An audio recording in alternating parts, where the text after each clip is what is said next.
Hello गाइजहरु, तपाईहरुलाई मेरो ब्लगमा स्वागत छ। आज चाहिँ मेरो डे 4 ब्लग है। आज चाहिँ मैले नाइट ब्लग लिएर छु अनि मैले चाहिँ दिउँसरी काम गरे अनि ब्लगमा नि टाइमै पाएन अनि अब यो नाइट ब्लग चाहिँ बनाउँदै छु है। म चाहिँ अब अन्डा लिन जान लागेको है गाइजहरु। अन्डा पनि लिएर आए गाइजहरु। मैले चाहिँ अन्डा पनि लिएर अन्डा ल्याउने बेला भिडियो बनाउन गाह्रो भयो नि त, त्यही भएर अब चाहिँ म पानी लिन जाँदैछु। यता अन्डा पैसा दिएर अनि यता पानी लिन अझै जाने बाँकी छ। गाइजहरु हाम्रो गाउँको भ्यू देखाउँछ है। हिजो पनि देखाएको थियो त, आज पनि देखाउँछु म।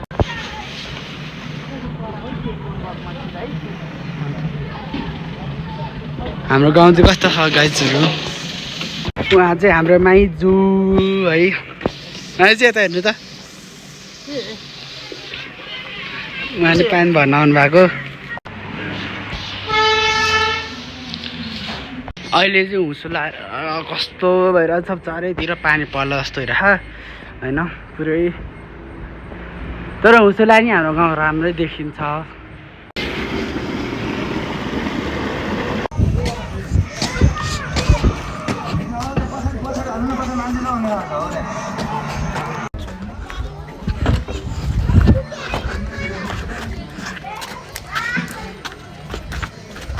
यहाँ चाहिँ भान्दाको तेल लाउँदैछ है। म चाहिँ जिउ तपाईँहरूलाई देखाउँदिनँ। तेल लाउने चाहिँ हाम्रो दिदी, फुपू दिदी, उहाँको मम्मी, उहाँ चाहिँ हजुर आमा भान्साको। यहाँ दिदी चाहिँ अनि लुगा पट्टाउँदै हुनुहुन्छ। अनि यता चाहिँ यो खाट चाहिँ किन टाँसेको भन्नुहुन्छ भने यतापट्टि भान्जा, यतापट्टि दिदी, अनि यता फुपू दिदी, अनि यतापट्टि आमा, अनि यहाँ भुइँमा चाहिँ म। यहाँ आमा चाहिँ खाना बसाल्नु भएको छ। के बसाल्नु रहनु भएछ नि, दाल बसाल्नु भएको रहेछ है। अब खाना पनि खानु पर्यो है। भोलि दिदी पनि जानुहुन्छ घर है। भान्जाको पास्नी पनि नजिक आउँदैछ, त्यही भएर भोलि दिदी जानुहुन्छ अरे है। अब सामानहरू पनि किन्नु पर्यो, त्यही भएर अहिले लुगाहरू हाल्नु गइरहनु भएको छ। भोलि गएपछि यहाँ गाउँमा नि सुनसान हुन्छ है दिदी गएपछि है। तर हामी पुऱ्याउन चाहिँ जान्छु भोलि। हाम्रो भान्जा यहाँ प्यारो भान्जा छ है। यहाँ दुध खान मन लाग्यो तर हात चपाउँदैछ। अब रात हुँदै गइरहेको छ है। उहाँ चाहिँ हाम्रो दिदी, पल्लो घरको दिदी, अघि पानी थाप्नु भएको माइजूको छोरी होइन। हाम्रो यहाँ प्यारो भाइ यता हेर्नु त सञ्जित, यहाँ नु खेलिरह भाइ है। रे यो भिडियोमा देखेर लजाइरह है। हेलो भन्थ्यो, के छ भन्थ्यो, के छ भन्थ्यो, ठिक छ भन्दैछ भाइले चाहिँ। म चाहिँ अब काउन्टरमा जाँदै थिएँ यत्तिकै है। घरमा भान्जाहरू तेल लाउँदैछ। अनि यता पनि मेरो भान्जा हो, तर मैले चाहिँ भाइ भन्छ उसले पनि मलाई दाइ नै भन्छ, त्यही भएर भाइ बहिनीहरू खेल्दैछ है। डाँडा काँडाहरू खतरा होइन। नुवाकोट घुम्न आउनु होला एकचोटि खतरा छ है। यहाँ चाहिँ है आमाको माइता है, आमाको माइताको पसल। अनि यतापट्टि आमाको घर, यतापट्टि आमाको घर है। पल्लो पल्लो के, यता घर यता माइता। आमाको बुहारी यता हुनुहुन्छ, आमाको बुहारी। यो ठाउँको नाम चाहिँ अनि नुवाकोट थाना भन्ज्याङ हो है। यो ठाउँलाई चाहिँ किन थाना भन्ज्याङ भन्ने थाहा, पहिला चाहिँ यहाँ पुलिस थाना थियो अरे। अनि पहिला चाहिँ अनि यता चाहिँ अनि अहिले चाहिँ थाना भन्ज्याङ, अनि पुलिस थाना चाहिँ अलिक गुर्जेमा छ, त्यही भएर। अहिले चाहिँ म आफ्नो पसलमा आइसक्यो, तर उता दिदी भाषा किन जान नमिल्यो भने उता भान्जा सुताइरह, त्यही भएर जानै मिलेन। त्यही भएर अहिले भान्जा सुताइसी जान्छु म। राति हुँदैछ अहिले चाहिँ, अब राति हुँदै गइरहेछ। म त भान्जा सुताएर होला भन्ठाने, यहाँ दिदी चाहिँ भान्जालाई खेलाउँदै रहेछ।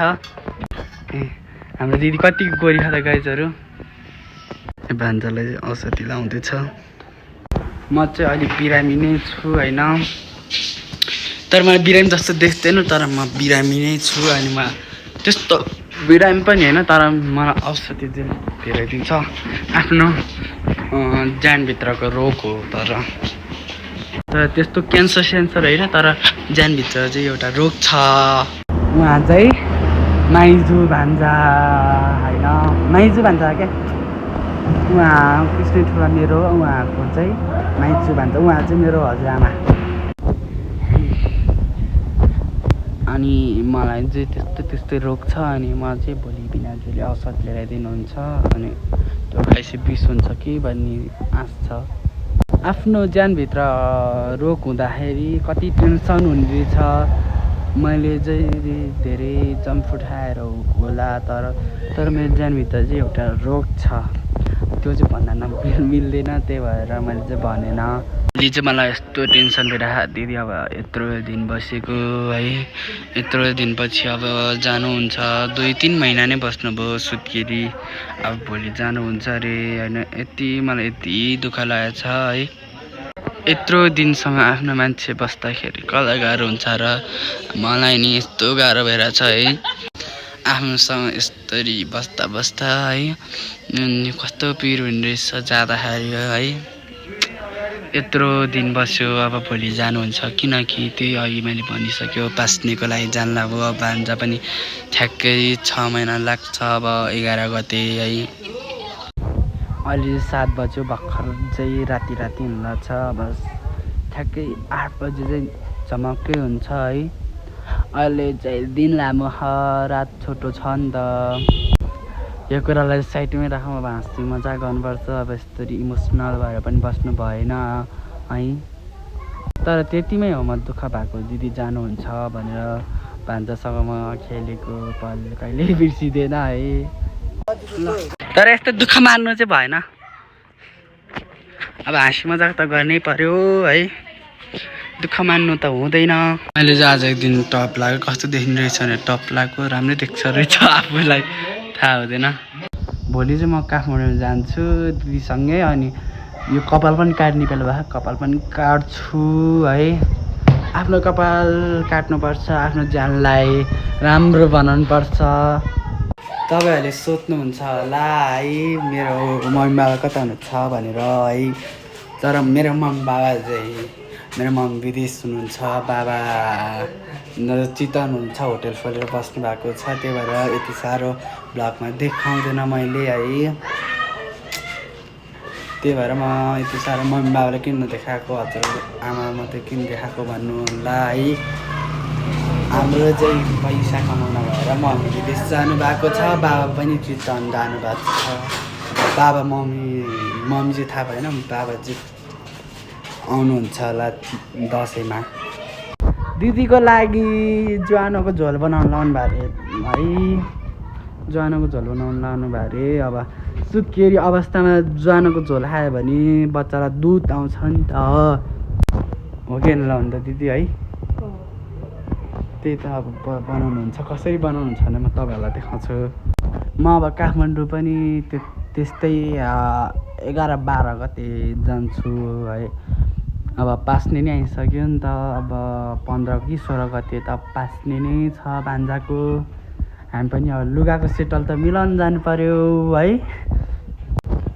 आमाले दाल बसाल्नु भइसकेको रहेछ अनि त्यस्तै खाना नि बनाउनु भएर रहेछ तेल हाल्नु भएको छ यो चाहिँ ज्वानो टेस्ट गर्दैछ अहिले चाहिँ त्यो कालो हुन्थ्यो त्यो मैले तात्यो तेल भनेर यो चाहिँ ज्वानो हो